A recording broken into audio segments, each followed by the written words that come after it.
आवाज तो सुनाई नहीं दी।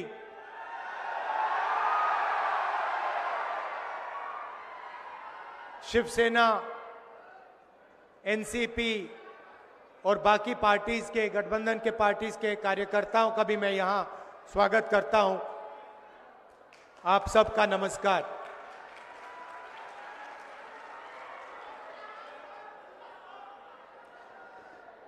ये जो लड़ाई है, ये विचारधारा की लड़ाई है। एक तरफ कांग्रेस पार्टी और इंडिया गठबंधन, दूसरी तरफ बीजेपी, आरएसएस। हम कहते हैं कि देश संविधान से चलना चाहिए और प्रधानमंत्री कहते हैं कि ये खोखली किताब है, इसमें कुछ नहीं लिखा है। ये देखिए,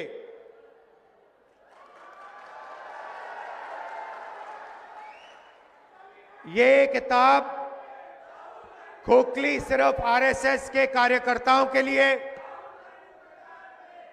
और बीजेपी के लोगों के लिए है। हमारे लिए ये इस देश का डीएनए है।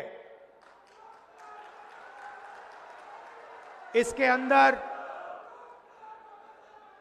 अंबेडकर जी की, फूले जी की, शिवाजी महाराज जी की,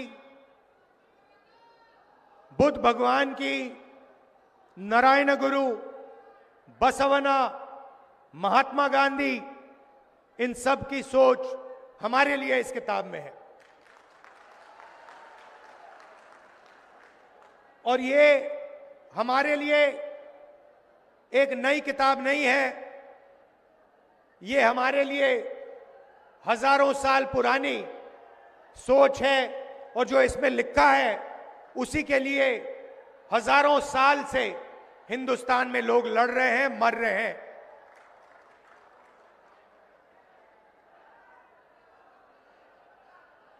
प्रधानमंत्री और बीजेपी के लोग बंद कमरों में छुपकर इस संविधान की हत्या करते हैं। मैं आपसे पूछना चाहता हूं, जब महाराष्ट्र की जनता से उनकी सरकार चोरी की गई, जिस मीटिंग में अदानी जी बैठे थे, अमित शाह जी बैठे थे, जो सरकार चोरी करने की मीटिंग थी, जिस मीटिंग में निर्णय लिया गया था कि एमएलएस को खरीदा जाएगा, करोड़ों रुपए के लिए खरीदा जाएगा,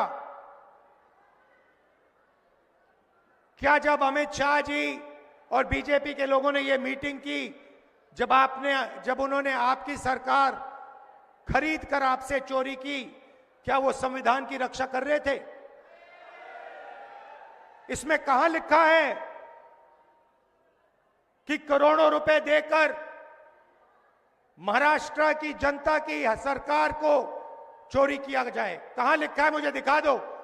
संविधान में कहां लिखा है कि सरकार को चोरी करना चाहिए?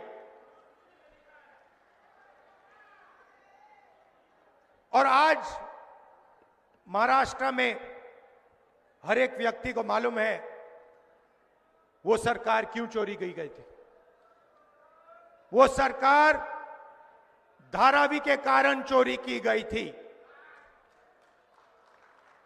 क्योंकि बीजेपी के लोग, नरेंद्र मोदी, अमित शाह, धारावी की जमीन,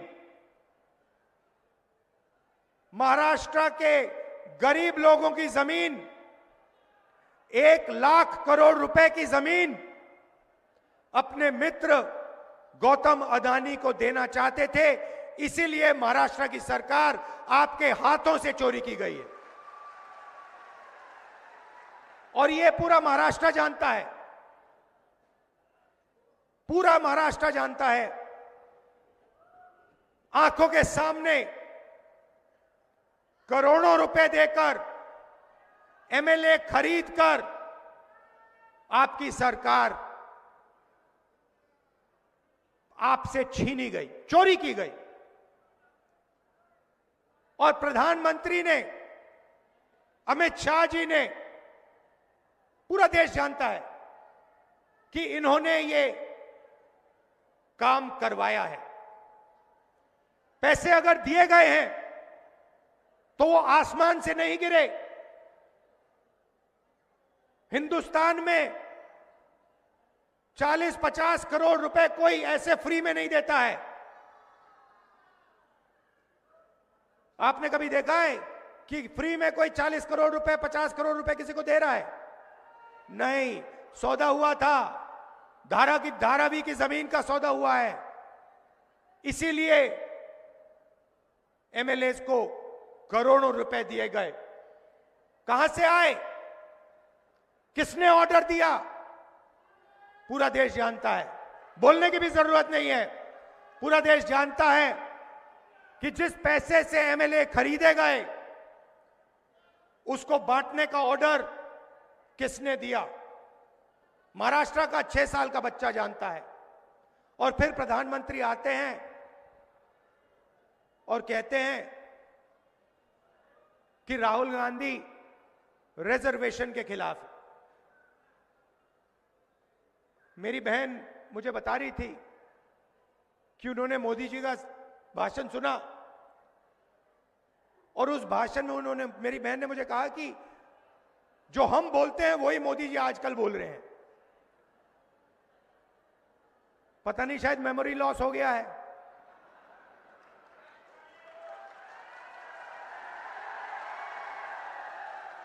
जैसे अमेरिका का पूर्व राष्ट्रपति था, कभी कुछ बोलता था, कभी कुछ बोलता था, भूल जाता था। उसको याद दिलाना पड़ता था पीछे से, भैया आपको ये नहीं बोलना, आपको ये बोलना है। वहां पे यूक्रेन का राष्ट्रपति आया और अमेरिका के राष्ट्रपति ने कहा कि भैया रूस के राष्ट्रपति पुतिन आए हैं। उनके पीछे लोग आए, कहे नहीं नहीं नहीं भैया रूस के नहीं है, यूक्रेन के हैं। उनका मेमोरी लॉस हो गया था। वैसे ही हमारी प्रधानमंत्री का मेमोरी लॉस हो रहा है।